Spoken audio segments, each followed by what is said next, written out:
lost 5-1. I don't think there's much to be said. It was not what we were expecting, hoping for, and particularly when we started the game, in which I think, even Junior commented he thought that after the first 5 minutes we could have easily been up 4 or 5-0. So, but if you don't score them, this is what happens when you constantly keep missing. And then the first goal that they scored is, and the first 2 goals that they scored were out of our mistakes. And then we panic, as younger guys have a tendency to do at times. And that's what happens with the result. Now that decision, that goal line decision, do you agree with that call? Absolutely not. I mean, from when you see it, even on the replay, it goes in. But unfortunately, we can't use VAR. The linesman's in a bad position, so you can't even fault the center referee. They can't see it. But I think when we saw it live, we were pretty much 95% sure that it went in. And then when you saw it on the video, gives you the answer that you need. Are you happy with the chances that y'all produced on offense? Oh, absolutely. Anytime you can create chances and be dangerous, it's great. I mean, I think in the first half, when we kept stats, we had 9 goal-scoring opportunities, but none. We kept missing or hitting the goalkeeper. So, I think one we hit the post, and how does it come back out? So, but I think that's the cruelty of this sport and the beauty of the sport at the same time, that you can be you can be in the game where we can easily be 2-3-0 after 10 minutes and then come back and lose 5-1. And I think anybody that was watching this match in the first 10 minutes, if you said that we were going to get embarrassed 5-1, I don't know if you would have accepted that answer.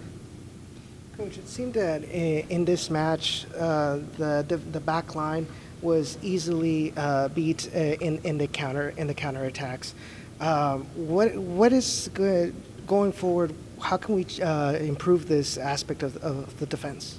Well, I think at times we just got baited in. I mean, one of the first things that we were doing is we were getting beaten with the ball behind, and it was so easily where our line was not dropping. We were just standing and waiting, and they were timing the balls, particularly when the wind was against us, which is something that we didn't do, and we told our players to do. And when we did it, we were having some success.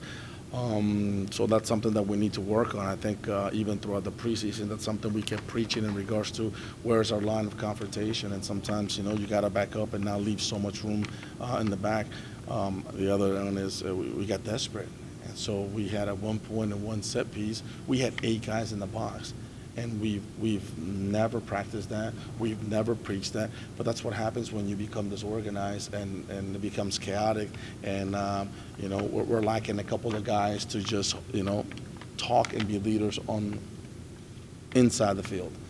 We can yell everything and say whatever it is that we want outside the field. But there has to be a responsibility from certain guys, and I think that's something that we have to hold a few guys accountable for.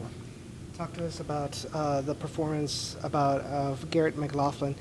From what we saw in especially in the first couple of minutes of the match, it seemed like he has a really good idea of how to play without the ball.